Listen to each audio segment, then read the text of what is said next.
হে everyone, আজকের অনেক দিন পর আমি আবার একটা ব্লগ ভিডিও ছাড়ছি। বহু যুগ পর হয়তো আমি একটা ভিডিও ছাড়ছি আবার। তো আমরা সেদিন শিয়ালদা স্টেশনে এসে পৌঁছেছিলাম। কল্যাণী যাওয়ার ছিল, কল্যাণী যাওয়ার জন্য আমরা ট্রেনে উঠে গেছিলাম। কল্যাণী যেতে আমাদের এখান থেকে 1 ঘন্টা 10 মিনিট মতন হয়তো লাগে। তো আমরা দেখতে দেখতে এখানে নৈহাটি স্টেশন ছিল, যেটা আমার খুব পছন্দের একটা স্টেশন। কেন পছন্দ সেটা তোমরা কমেন্টে বলতেই পারো। তো আমরা এখানে কল্যাণী পৌঁছে গেছি। কল্যাণী পৌঁছে গিয়ে এখন আমরা সবাই যাচ্ছি অটো ধরবো বলে।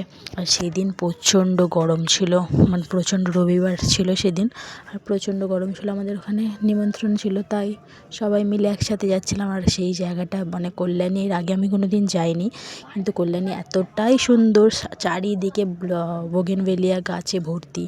আমরা ওখানে গিয়ে আমাদেরকে দেখো খেতে দিয়ে দিচ্ছে। এখানে দিয়েছিল লুচি আর ছোলার তরকারি, যেটা খুবই ভালো হয়েছিল। কিন্তু আমরা যেহেতু একটু লেটে গেছিলাম, তাই লুচিগুলো একটু ঠান্ডা হয়ে গেছিলো। তারপর আমরা অনেক ঘোরাঘুরি করার পর আমরা এখানে খেতে বসে গেছি। খেতে বসেও দেখো আমরা ভিডিও করছি। তোমরা যদি এটা বুঝতে পারো কোন নেমন্ত্রণ বাড়ি এসেছি, তাহলে তোমরা বলতে পারো। তো আমাদের এখানে ভাত, লেবু দিয়ে দিয়েছে আর শাক ভাজা দিয়েছিলো, যেটা আমি খাই না, তাই আমি ঘি দিয়ে ভাত খাচ্ছিলাম। তারপরে দিয়েছিল মিক্স ডাল, যেটা খেতে অসাধারণ হয়েছিল, আর আলুর চিপস। এই কম্বোটা তো আমার খুবই ভালো লাগে। তারপরে চিকেন ছিল,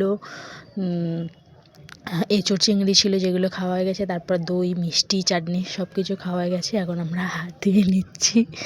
দেখো আমরা খেতে খেতে আমরা এখানে ইয়ার্কি মারছি কি, যে দেখ এত খেয়েছিস, তোরা উঠতেই পারছিস না। তারপর আমরা চলে গেছিলাম সামনেই একটা চার্চ ছিল, চার্চটাতে ঘুরতে। চার্চটাও ছিল খুবই সুন্দর। তারপর আমরা বাড়ি চলে আসলাম।